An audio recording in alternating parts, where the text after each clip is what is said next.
Bonjour à tous, j'espère que vous allez bien, vous avez passé de belles fêtes de fin d'année. J'espère que tout s'est bien passé de votre côté. Et dans cette vidéo, l'objectif, on repart directement sur Pinterest en vous partageant ma stratégie que je vais utiliser pour 2022 sur Pinterest et comment je vois l'évolution de la plateforme par rapport à 2021. Donc en tout cas, on a vécu un Q4 vraiment de dingue. C'était vraiment génial avec des résultats de dingue et encore très peu de concurrence. Du coup, on en a vraiment bien profité. Mais voilà, pour 2022, on sait qu'il y aura de plus en plus de concurrence qui va arriver. La concurrence, quand on a des marchés inexploités comme ça, c'est qu'une question de temps avant que la majorité des personnes switchent d'une plateforme à une autre. Et de toute façon, les marques e-commerce, d'après ce qu'on voit, c'est qu'elles veulent vraiment être omniprésentes pour ne pas être dépendantes d'une seule source de trafic. Il y en a encore qui sont beaucoup dépendantes de Facebook Ads, mais derrière, voilà, on n'est jamais à l'abri de CPM très élevés comme on a vu là sur Q4.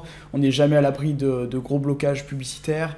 Ou d'un problème technique sur une plateforme. Donc voilà, on voit une diversification des marques au niveau de leur vecteur de trafic, et c'est tant mieux pour l'algorithme, parce qu'au plus il aura de data, au plus il va justement cibler des prospects vraiment acheteurs, et au plus il va s'améliorer.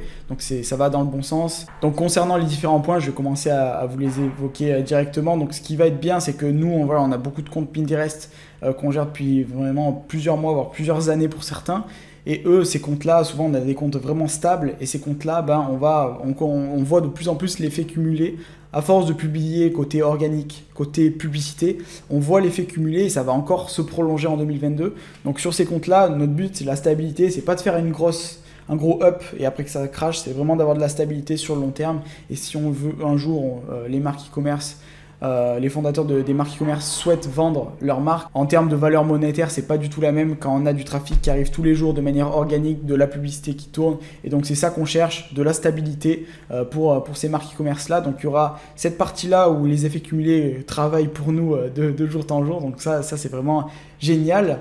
Et après on a d'autres types de profils de marques e-commerce où ça sera on va encore plus suivre la saisonnalité sur Pinterest. Donc pendant Q4, on a vraiment suivi la saisonnalité avec des produits type cadeau, où là justement on a scalé fort juste avant Noël.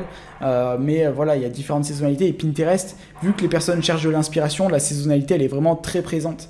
Il y a beaucoup de personnes au final qui cherchent des idées d'inspiration avant l'été, par exemple pour le barbecue, comment créer un barbecue et quels ustensiles de cuisine il faut avoir en termes de barbecue. Et là, on a des produits de niche qui fonctionnent super bien à ce niveau-là. Pareil pour l'hiver et sur Pinterest. Au niveau par exemple de la mode femme, c'est quelque chose qui est très important. Mais la mode femme, les personnes cherchent collection automne à l'automne, collection hiver en hiver, et c'est toujours ça, et ça faut vraiment s'adapter en termes de créa, etc. Et on va jouer donc sur cette saisonnalité, parce que sur Pinterest elle est vraiment très présente, vu qu'on a des gros volumes de recherche, vu que Pinterest est un moteur de recherche visuel. Donc ça, je vais pas cesser de vous le rabâcher en 2022, mais c'est vraiment le cas. Donc d'avoir de belles créas, ça va être très important en 2022 encore plus, parce qu'il y aura de plus en plus de concurrence, donc il faut se différencier. Mais d'un autre côté, on a un meilleur algorithme qui va s'améliorer de jour en jour, de mois en mois. Et déjà là, par rapport à début 2021, c'est plus du tout les mêmes stratégies qui fonctionnent. Il y a beaucoup de choses qui ont changé. Il y a les campagnes CBO qui sont arrivées en septembre dernier sur Pinterest. Il y a beaucoup de choses. Il y a Pinterest TV qui fait son apparition.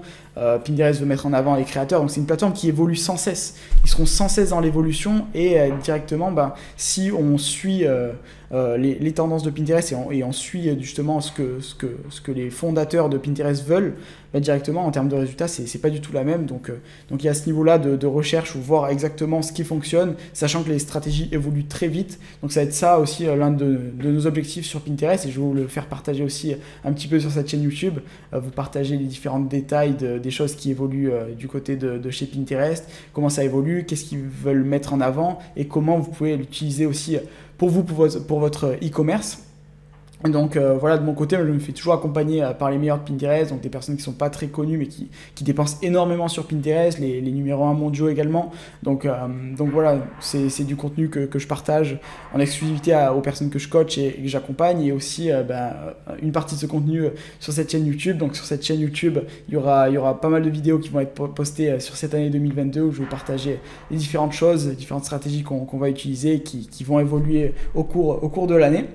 Et donc pour parler plus précisément de la stratégie qu'on va utiliser pour 2022, je vais ressortir le tableau que je vous avais présenté en septembre dernier, qui présentait justement le Q4. Donc là, on arrive sur cette période-là, ici, janvier, février, mars, etc.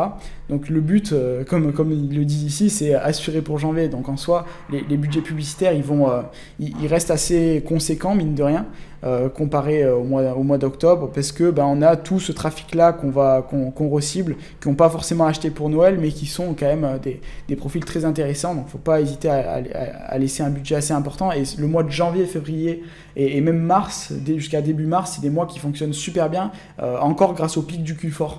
Donc on en profite sur ces 3 mois-là. Donc la stratégie, c'est de vraiment rester à un bon niveau à ce niveau-là sur les 3 mois qui suivent. Et en termes de résultats, l'année dernière, c'était vraiment, vraiment super sur ces 3 mois-là. Mais voilà, l'algorithme, il évolue beaucoup, donc on va voir ce que ça donne. Mais en tout cas, c'est bien parti pour ces premiers jours du mois de janvier en tout cas. Mais voilà, j'espère que cette vidéo vous aura aidé. Vous avez à peu près ma vision de comment ça va évoluer. Mais ce qu'il faut retenir, c'est que la concurrence va arriver au fur et à mesure. Mais pour l'instant, toujours très peu de blocage sur Pinterest. Ça reste un océan bleu, mais il faut en profiter avant que cette concurrence arrive.